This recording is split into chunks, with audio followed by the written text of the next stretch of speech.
अस्सलाम वालेकुम स्टूडेंट्स, उम्मीद है कि आप सब खैरियत से होंगे। 10th class computer science lecture series में आज का जो हमारा लेक्चर है वो चैप्टर नंबर 3 जो है पाइथन वाला, उसकी एक्सरसाइज का है। एक्सरसाइज के अंदर जितने भी एमसीक्यूज हैं, शॉर्ट क्वेश्चंस हैं, उनको देखेंगे, उनको सॉल्व करेंगे, उनके आंसर्स डिस्कस करेंगे। आपको पता है इस चैप्टर में से लॉन्ग क्वेश्चन नहीं आना पेयरिंग स्कीम के मुताबिक, तो हमने सिर्फ शॉर्ट और एमसीक्यूज देखने हैं।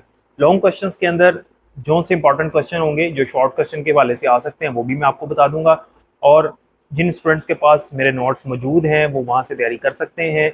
यहाँ पर मैंने अपने नोट्स से ही आपको एक्सरसाइज सॉल्व करवानी, क्योंकि नोट्स के अंदर एक्सरसाइजेज, एक्टिविटीज़, एडिशनल एमसीक्यूज और एडिशनल शॉर्ट क्वेश्चंस हर चीज़ अवेलेबल है विद इजी वर्डिंग, जो कि आप अभी देख भी लेंगे। तो अगर किसी को चाहिए तो स्क्रीन पर नंबर चल रहा है, वो कॉन्टैक्ट कर सकता है। तो सबसे पहले हम स्टार्ट करते हैं एमसीक्यूज से। तो हमारी जो एक्सरसाइज है उसके अंदर 10 एमसीक्यूज हैं इस पाइथन वाले चैप्टर के अंदर, और मैंने आपको पहले भी कई दफ़ा बताया हुआ है कि एक्सरसाइज आप तब कर सकेंगे जब आपको कॉन्सेप्ट होंगे चैप्टर के। तो कंप्लीट प्लेलिस्ट मैंने बनाई हुई है चैनल पे, आप डिस्क्रिप्शन में उसका लिंक देख सकते हैं, वहाँ से सारे लेक्चर आपको तरतीब में मिलेंगे, और इस चैप्टर के जो प्रीवियस कॉन्सेप्ट्स हैं उन्हीं के ऊपर बेस करेगा आज का लेक्चर, जो कि हमने पहले पढ़ा हुआ है। तो इसको स्टार्ट करते हैं फर्स्ट एमसीक्यू से। फर्स्ट एमसीक्यू ये है कि which of the following steps is not part of the basic programming process. जो बेसिक प्रोग्रामिंग का प्रोसेस होता है उन स्टेप्स के अंदर कौन सा वो स्टेप है जो कि प्रोग्रामिंग का प्रोसेस नहीं है। ठीक है, वो स्टेप नहीं है। तो नंबर 1 है राइट कोड। कोड तो हम राइट करते ही हैं प्रोग्राम के अंदर, ठीक है, ये तो आंसर नहीं है हमारा। कंपाइल या इंटरप्रेट ये भी हम करते हैं, एग्जीक्यूट भी करते हैं। तो इसका आंसर है इग्नोर एरर्स।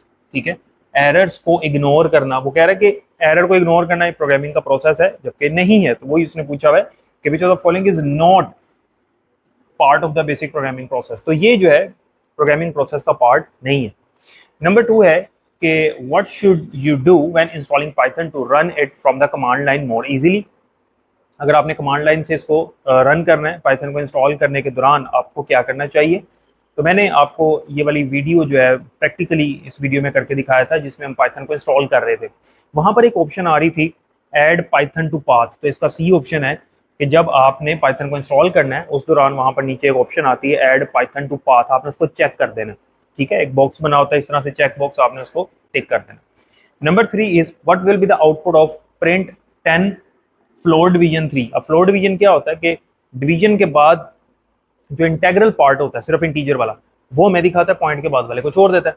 तो 10 को अगर आप 3 से डिवाइड करते हो, 10 को अगर आप 3 से डिवाइड करते हो तो 3 3 9, आगे तो पॉइंट लगना ना, आगे पॉइंट लगना।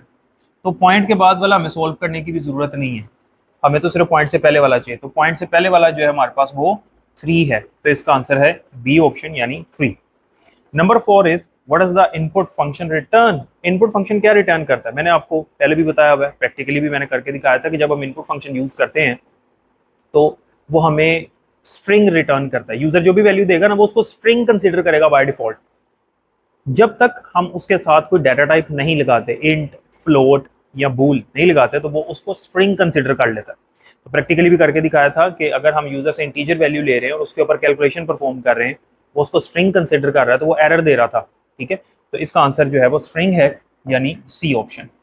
उसके बाद नंबर 5 ये है कि which operator has the highest precedence in Python. अच्छा, ये एमसीक्यू डिफरेंट तरीकों से आ सकता है, जरूरी नहीं है कि यही वाले ऑप्शन हो, ऑप्शन चेंज भी हो सकते हैं।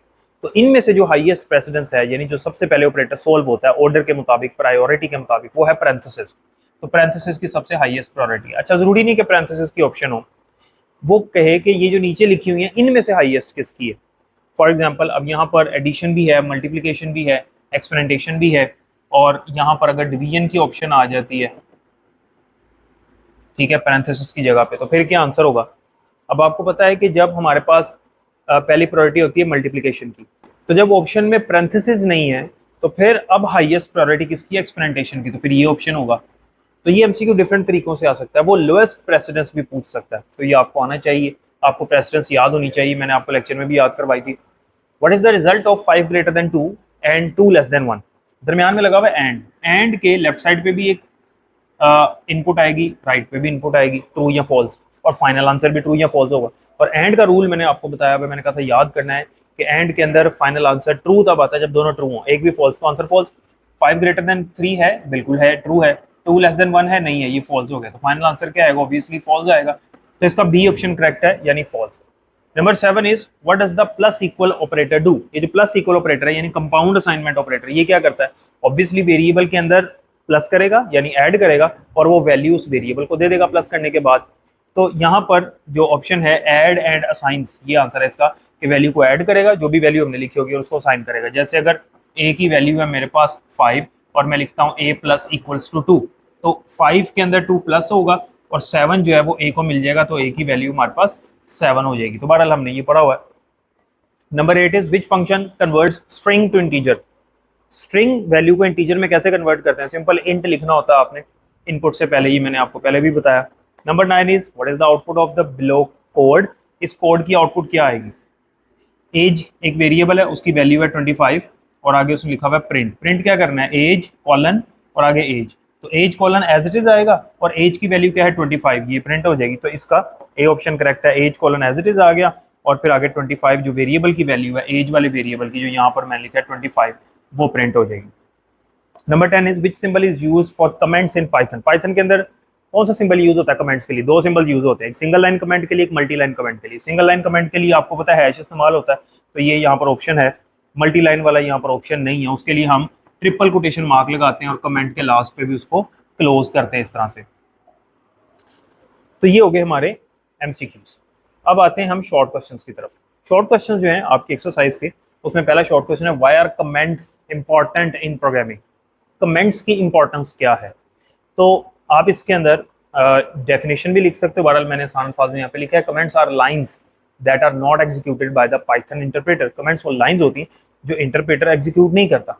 दे आर यूज टू प्रोवाइड, ये अब यहाँ पर इसकी इंपॉर्टेंस यहाँ से शुरू हो रही है। They are use to provide explanations or notes for the programmer to make the code more readable and easy to understand, especially when the programs become large and complex। तो ये इसकी इंपॉर्टेंस है।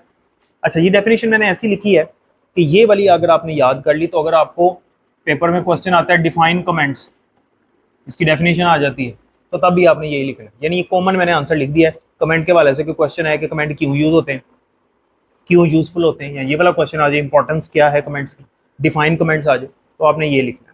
ठीक है। उसके बाद नेक्स्ट क्वेश्चन नंबर 2 है हमारे पास, discuss the 3 basic data types in Python. Python के अंदर कोई सी 3 बेसिक डाटा टाइप्स आपने डिस्कस करनी है। उसके अंदर एक इंटीजर है, ठीक है, दूसरी हमारे पास फ्लोटिंग पॉइंट होती है और तीसरी हमारे पास स्ट्रिंग होती है। तो ये 3 जो है वो उसने पूछी थी, तो 3 आपने लिखनी है। अगर आपको बूलियन आसान लगती है तो आप वो लिख लें, आपकी मर्जी है, कोई से 3 लिखनी है बस। 12 नंबर 3 है describe the difference between integer and float types in Python. Python के अंदर इंट और फ्लोट में क्या डिफरेंस है? तो सिंपल है कि इंट के अंदर क्या होता है, the main difference is that integer in data type store whole numbers without any decimal point such as 17 और -5। फ्लोटिंग पॉइंट यानी float data types are used to store numbers that include decimal part such as 19.99 और 3.14। Number 4 है how does the if statement differ from the if else statement. If statement जो है वो if else से different क्यों है? अच्छा, ये क्वेश्चन जो है ना चैप्टर नंबर 4 का है, इफ और इफ एल्स चैप्टर नंबर 4 में हमने पढ़नी, वो इसने यहाँ पर ऐड किया, तो ये करने की जरूरत नहीं, चैप्टर 4 पढ़ेंगे तो फिर इसकी समझ आएगी। नंबर 5 है what are logical operators and name all 3। Logical operator क्या होते हैं, उनके नाम लिखने हैं। तो सिंपल लॉजिकल ऑपरेटर की डेफिनेशन है, logical operator are used to combine multiple expressions और conditions to return a boolean value of true और फॉल्स। ये मल्टीपल कंडीशंस को मर्ज करता है और हमें कोई आंसर देता है और वो आंसर भी ट्रू या फॉल्स होता है। जैसे मैंने आपको बताया मल्टीपल कंडीशन से क्या मुराद है, जैसे अगर मैं लिखता हूँ a greater than b and c equals to b, तो ये एक कंडीशन है, ये कंडीशन इनको मर्ज करेगा, यानी इस तरफ भी कोई आंसर ट्रू या फॉल्स आएगा, इस तरफ भी ट्रू या फॉल्स, फिर आंसर भी जो है वो ट्रू या फॉल्स आएगा। तो इसमें 3 हमारे पास ऑपरेटर्स होते हैं, एंड और नॉट। उसके बाद नंबर 6 है how do you get user input in Python. Python में यूजर से इनपुट कैसे गेट करते हैं? तो इनपुट फंक्शन की मैंने सिंपल यहाँ पर डेफिनेशन लिख दी है। अगर वो डिफाइन इनपुट कह देता है आपको, तब भी आपने ये लिखना है। और ये मैंने इसका यहाँ पर एग्जाम्पल के तौर पे एक जो है ना वो इनपुट फंक्शन लिख दिया है, name is equals to input enter your name. ठीक है, एग्जाम्पल भी आपने देनी है, आपके नंबर पक्के हो जाएंगे। उसके बाद नंबर 7 है what is the purpose of print statement in Python. Python के अंदर प्रिंट फंक्शन का क्या काम है, प्रिंट स्टेटमेंट का क्या काम है, उसकी भी डेफिनेशन है और आगे एक मैंने एग्जाम्पल मेंशन कर दिया। Number 8 is what is operator precedence, give an example. Operator precedence क्या है, डेफिनेशन मैंने आपको लेक्चर में भी मार्क करवाई थी। नंबर 9 है right any 3 main rules for naming variables. ये मैंने आपको इस टॉपिक में बताया था, ये बड़ा इंपॉर्टेंट क्वेश्चन है। चांसेस हैं इसके आने के कि वेरिएबल का जो नाम है उसके कोई से 2 या कोई से 3 रूल्स लिखें, तो कोई से 3 रूल्स मैंने यहाँ पर लिखे हैं। तो 9 टोटल आपके एक्सरसाइज के शॉर्ट क्वेश्चन थे, जिसमें से एक उसने चैप्टर 4 का ऐड कर दिया, वो हम आगे जाके पढ़ेंगे, है वो भी इंपॉर्टेंट ही, लेकिन चैप्टर 4 के हवाले से। अच्छा, आगे लॉन्ग क्वेश्चन हैं, ये तो खैर इस चैप्टर में से लॉन्ग आने नहीं है, तो करने की ज़रूरत नहीं है। बहरहाल मैंने इनके आंसर जो हैं वो नोट्स के अंदर मेंशन किए हुए हैं।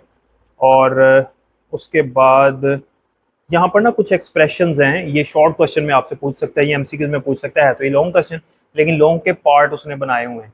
जैसे यहाँ पर उसने क्वेश्चन नंबर 8 है फॉर एग्जांपल, उसमें उसने ये एक एक्सप्रेशन दिया हुआ आपको, वो कहता है कि आप इसको सॉल्व करें 8 + 3 × 4 - 2 और एक्सपोनेंशियल पावर के बाद आगे उसने 2 लिखा हो। तो मैंने इसको स्टेप बाय स्टेप सॉल्व करके दिया है कि सबसे पहले आपने एक्सपोनेंशियल को सॉल्व करना है, ये सॉल्व होगा, उसके बाद आपने ये सॉल्व होने के बाद ये आएगा, उसके बाद स्टेप 2 के अंदर आपने मल्टीप्लिकेशन को सॉल्व करना है, ये आ जाएगा, फिर आपने एडिशन और सब्ट्रैक्शन करना है, आपके पास ये आ जाएगा आंसर, ठीक है, और फिर ये आपका 16 जो है वो फाइनल आंसर होगा। तो ये जो लॉन्ग क्वेश्चन के अंदर मौजूद है ना, ये इसके पार्ट्स ये भी आपने करने हैं। तो बहरहाल नोट्स के अंदर ही मैंने सॉल्व किए हुए हैं सारे। क्वेश्चन नंबर 8 है और उसके बाद उसके जो हैं वो पार्ट्स हैं, यानी ये टोटल इसके 3 पार्ट्स हैं, A, B और C। इसके अलावा मैंने इसके अंदर जो है वो एडिशनल MCQs भी ऐड किए हुए हैं और एडिशनल शॉर्ट क्वेश्चंस भी हैं यहाँ पर। तो यहाँ से करने से आपका पूरा चैप्टर जो है वो कवर हो जाएगा शॉर्ट और लॉन्ग के हवाले से। उम्मीद करता हूँ कि हर चीज़ क्लियर, अपना ख्याल रखिएगा, अल्लाह हाफिज़।